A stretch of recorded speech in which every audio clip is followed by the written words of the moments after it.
Now, you write that as you approach retirement, you're aware that there are some fans who are of the mind that you should continue on forever and that you should want to continue on forever.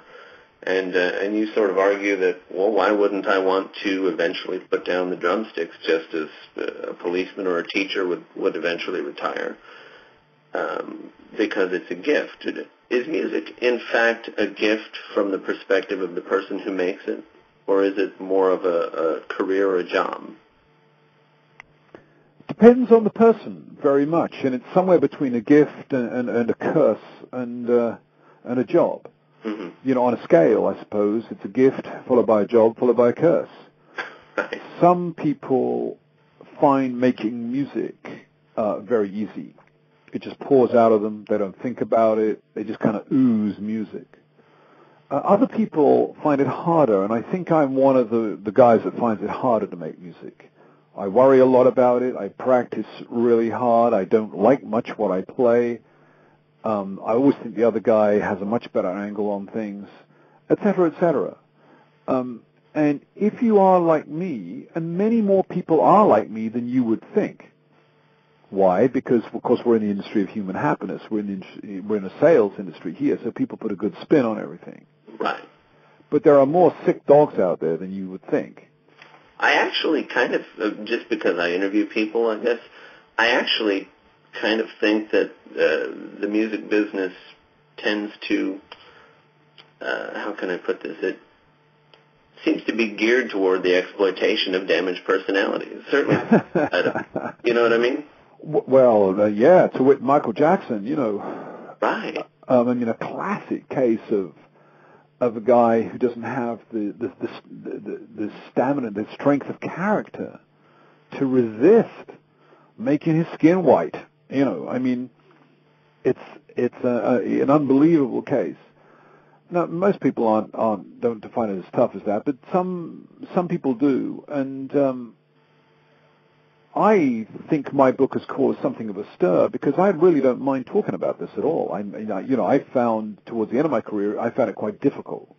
Right. Leading bands, working bands, being top, having to come up with good ideas in a highly competitive world of diminishing record sales, where more and more people have to do more, fewer people have to do more and more just to stay afloat, you know.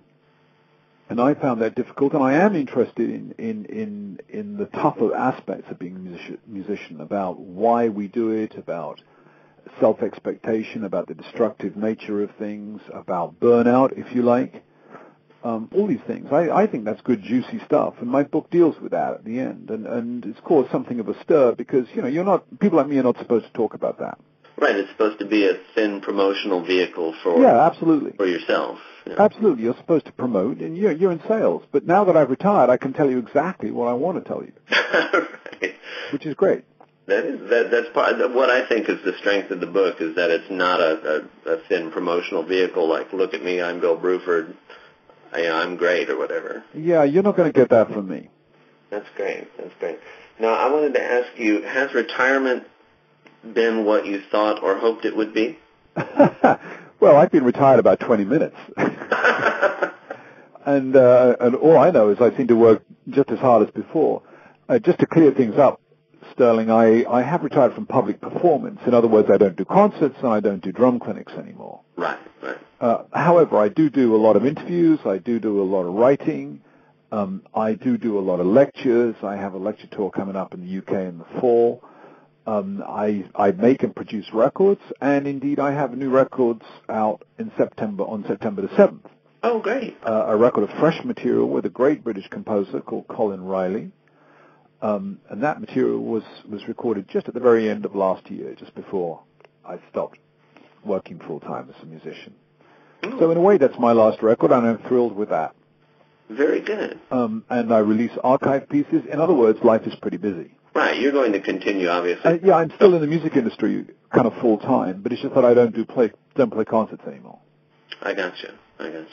Well, is there anything else that you want to discuss before we're done today? No, Sterling, we've covered a lot, and I appreciate your interest in the subject. You know, I